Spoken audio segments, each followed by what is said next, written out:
Hello friends, welcome back to Vanijya गुरु।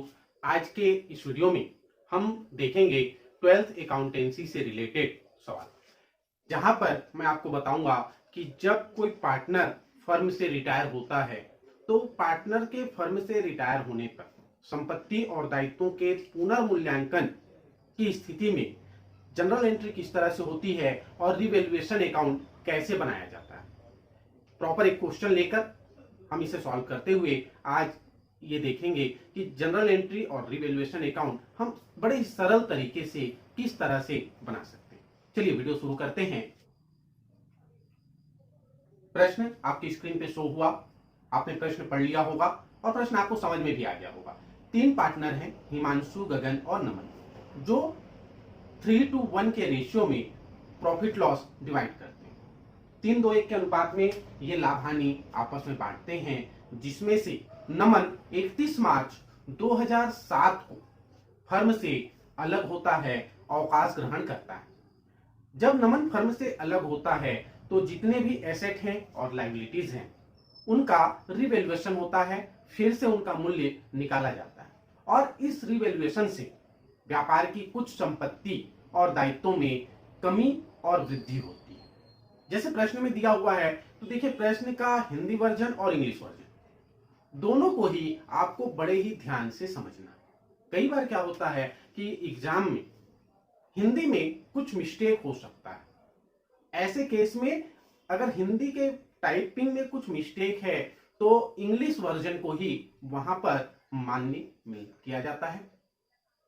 इस प्रश्न में भी आप देखेंगे बहुत बड़ा मिस्टेक है। जैसे देखिए पहला जो एडजस्टमेंट का लाइन दिया हुआ है, वन पर 20% हरास लगेगा, ये हिंदी में लिखा हुआ है और जस्ट उसके नीचे जब आप इंग्लिश वर्जन पढ़ेंगे तो इंग्लिश में लिखा हुआ है building to be appreciated by 20%। अब हिंदी और इंग्लिश दोनों के अर्थ में जमीन आसमान का अंतर। अच्छा, जहां हिंदी में ह्रास लिखा हुआ है, डेप्रिसिएशन लिखा हुआ है, जिसका मतलब कमी होती है, लेकिन जब हम इसका इंग्लिश वर्जन पढ़ते हैं तो इंग्लिश वर्जन में आपको समझ में आएगा कि वास्तव में बिल्डिंग का कीमत जो है वो घट नहीं रहा है, बल्कि उसमें वृद्धि हो रही है, वो बढ़ गया, उसका मूल्य अधिक आंका गया। तो देखिए यहां पर हिंदी और इंग्लिश दोनों में ही डिफरेंस है। तो यहां पर इस क्वेश्चन में भी अगर हम देखें तो इंग्लिश के आधार पर ही इसका आंसर आएगा और ये सॉल्व किया जाएगा। फिर नेक्स्ट दिया है यंत्र और मशीन पर 10% ह्रास लगेगा। अब यहां देखिए हिंदी में भी और इंग्लिश में भी ये सेम है, वहां भी 10% डेप्रिसिएशन है और 10% ह्रास हिंदी में भी लिखा हुआ है, तो यहां पर कोई मिस्टेक नहीं है।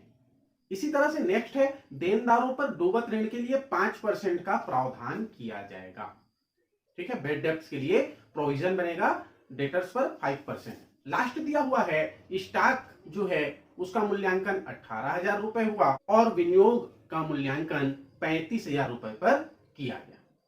अब स्टॉक देखिए क्वेश्चन में कितना दिया हुआ था, स्टॉक क्वेश्चन में दिया हुआ था 20,000 रुपए, जो अब 2,000 रुपए कम होकर 18,000 रुपए का रह गया और विनियोग इन्वेस्टमेंट था 30,000 रुपए का, जो अब बढ़कर 35,000 रुपए हो गया, मतलब 5,000 रुपए इसमें इंक्रीज हो गया। तो इसके आधार पर आपको जनरल एंट्री करनी है। जनरल एंट्री के साथ साथ आपको रिवैल्यूएशन अकाउंट भी तैयार करना है। सबसे पहले चलिए जनरल एंट्री देखते हैं कि जनरल एंट्री क्या हो। तो पहली जनरल एंट्री हम करते हैं। पहली जनरल एंट्री होगी संपत्ति के मूल्य में वृद्धि हुई, संपत्ति का मूल्य बढ़ा तो बिल्डिंग अकाउंट डेबिट, इन्वेस्टमेंट में वृद्धि हुई है, investment account debit to revaluation account. जब संपत्ति के मूल्यों में, एसेट के मूल्य में इंक्रीज होता है, वृद्धि होती है, तो वो सारे एसेट डेबिट किए जाते हैं। जिन जिन एसेट के मूल्य में वृद्धि हो रही है उनको हम डेबिट करेंगे। बिल्डिंग है और विनियोग है, भवन और विनियोग दोनों के खाते डेबिट होंगे विनियोग खाता से। भवन में कितना वृद्धि हुआ था, भवन में 20% इंक्रीज हुआ। तो भवन 1,00,000 रुपए का था, 1,00,000 रुपए का 20% निकालिए, 1,00,000 रुपए का 20% हो जाएगा 20,000 रुपए। तो भवन की कीमत 20,000 रुपए से बढ़ी और इन्वेस्टमेंट विनियोग वो 5,000 रुपए बढ़ा। तो इस तरह से 25,000 रुपए है ना डेबिट हुए और 25,000 रुपए से ही आपको रिवैल्यूएशन अकाउंट को क्रेडिट करना है। रिवैल्यूएशन अकाउंट मतलब पुनर्मूल्यांकन खाता, तो वो 25,000 रुपए से क्रेडिट होगा। इसका नरेशन क्या लिखेंगे, नरेशन लिखेंगे संपत्तियों के मूल्यों में वृद्धि होने पर। अब यहाँ पर पुनर्मूल्यांकन खाता क्रेडिट हो गया। अब पुनर्मूल्यांकन खाते को नेक्स्ट जनरल एंट्री में हम डेबिट करेंगे। तो रिवैल्यूएशन अकाउंट डेबिट टू जिन जिन संपत्तियों के मूल्यों में कमी हुई उन संपत्तियों के मूल्य अब हम यहाँ पे लिखेंगे। तो क्या क्या क्रेडिट होगा? देखिए, यंत्र और machine, plant and machinery, plant और मशीनरी में कमी हुई है। प्लांट और मशीन 40,000 रुपए का था, 10% उसमें कमी हुई तो प्लांट और मशीन क्रेडिट होगा 4,000 रुपए से। इसी तरह से देनदार पर 5% का बैड डेब्ट्स प्रोविजन बनाना है तो 5% देनदार का निकाल लेंगे। देनदार 20,000 रुपए के थे तो 20,000 का 5% निकाल लेंगे, 1,000 रुपए होगा। 1,000 रुपए प्रोविजन के लिए आ गया। और जो स्टॉक है जो पहले 20,000 रुपए का था अब उसमें कितने की कमी आ गई? 2,000 रुपए की। क्वेश्चन आपको एक बार अच्छे से समझ लेना है। अगर आपके पास बुक नहीं है, चूंकि ये नवबोध की बुक है, अगर आपके पास ये बुक नहीं है तो आप क्वेश्चन नोट कर लीजिए, स्क्रीनशॉट लेके रख लीजिए और उसके आधार पर फिर आप क्वेश्चन को समझेंगे, तभी आपको ये अच्छे से समझ में आएगा। तो जो है स्टॉक में 2,000 रुपए की कमी हो रही है। इस तरह से हम देखते हैं कि कितना क्रेडिट हुआ। 4,000 रुपए प्लांट मशीन का, 2,000 रुपए स्टॉक का और 1,000 रुपए क्रेडिट हो रहा है इसका बैड डेब्ट्स प्रोविजन का। तो 7,000 रुपए इस तरह से हम क्या करेंगे? रिवैल्यूएशन अकाउंट को डेबिट कर देंगे 7,000 रुपीज। अब यहां पे देखिए, आप क्या देखना है कि 25,000 रुपए से वो क्रेडिट हुआ था रिवैल्यूएशन अकाउंट पुनर्मूल्यांकन खाता और 7,000 रुपए से डेबिट हुआ। किस साइड अमाउंट अधिक है?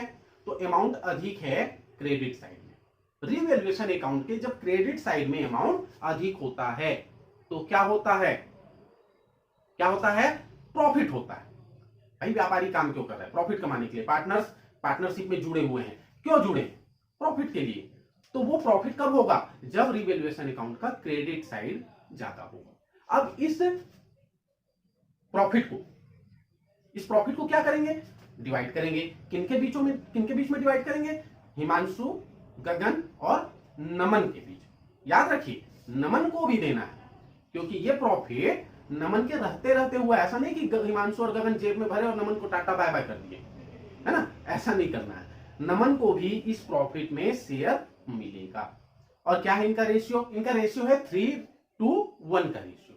तो ये जो 18,000 रुपए का प्रॉफिट है, ये 18,000 रुपए का प्रॉफिट हिमांशु को 3/6, गगन को 2/6 और नमन को 1/6 इसमें हिस्सा मिलेगा। 9,000, 6,000 और 3,000 रुपए ये इनके प्रॉफिट के रूप में लिखना है। अब इस प्रॉफिट को कैसे दिखाएंगे?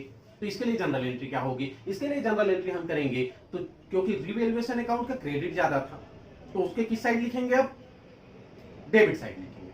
किस साइड लिखेंगे? डेबिट साइड में। रिवैल्यूएशन अकाउंट फिर से डेबिट होगा। रिवैल्यूएशन अकाउंट को डेबिट करेंगे 18,000 रुपए हिमांशु के पूंजी खाता से, गगन के पूंजी खाता से और नमन के पूंजी खाता से, to Himanshu capital account, to Gagan capital account, to Naman capital account. और इस तरह से उस प्रॉफिट को तीनों के बीच में उनके प्रॉफिट लॉस रेशियो में डिवाइड कर दिया जाएगा। तो ये जनरल एंट्री है जो कि उम्मीद करता हूं आपको अच्छे से समझ में आ गया होगा। ठीक है, इसके अकॉर्डिंग अगर कोई आपके मन में डाउट है, कोई क्वेश्चन है तो आप कमेंट बॉक्स में क्वेश्चन पूछ सकते हैं। अब चलिए देखते हैं, इसका हमको अकाउंट भी तैयार करना है, रिवैल्यूएशन अकाउंट भी आपको बनाना है। तो देखिए क्या हुआ, जो जनरल एंट्री हुई है उसी की हम अकाउंट में पोस्टिंग कर देंगे। डेबिट साइड, दो साइड होता है डेबिट क्रेडिट, तो डेबिट साइड में जब जब रिवैल्यूएशन अकाउंट डेबिट हुआ था, रिवैल्यूएशन अकाउंट डेबिट कब होता है? रिवैल्यूएशन अकाउंट डेबिट कब होता है? जब संपत्ति के मूल्यों में कमी आती है या लायबिलिटीज बढ़ते हैं। एसेट कम हो या लायबिलिटीज बढ़े तो इसे डेबिट साइड में लिखेंगे। ठीक है, तो क्या क्या कम हुआ था? कम हुआ था प्लांट एंड मशीनरी, कितने से? 4,000 रुपए से। तो to plant and machinery account 4,000 रुपए। फिर क्या हुआ था? तो स्टॉक में 2,000 रुपए की कमी आई थी, टू स्टॉक अकाउंट 2,000 रुपए। और प्रोविजन फॉर बैड डेब्ट्स 1,000 रुपए था, वो भी डेबिट साइड आएगा क्योंकि इससे हमारे देनदारों में कमी आती है। देनदार हमारे एसेट हैं या ये एक लाइबिलिटीज है, क्योंकि प्रोविजन है तो प्रोविजन लाइबिलिटीज होता है। तो दोनों प्रकार से हम देख सकते हैं, डेबिट साइड में ये आएगा।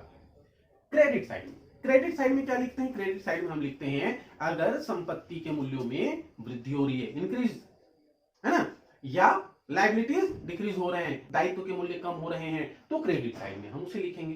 तो क्रेडिट साइड में क्या क्या लिखना है? क्रेडिट साइड में लिखना है बिल्डिंग 20% मतलब 20,000 रुपए बिल्डिंग के, और 5,000 रुपए इन्वेस्टमेंट के, विनियोग के 5,000 रुपए।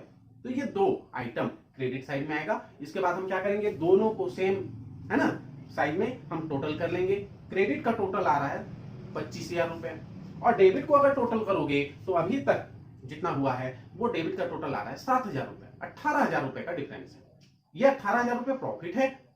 इस अंतर की राशि को डेबिट साइड में लिखेंगे क्योंकि डेबिट साइड कम है, और क्या लिखेंगे, to Himanshu's capital account, to Gagan's capital account, to Naman's capital account. Himanshu के पूंजी खाता से, गगन के पूंजी खाता से और नमन के पूंजी खाता से।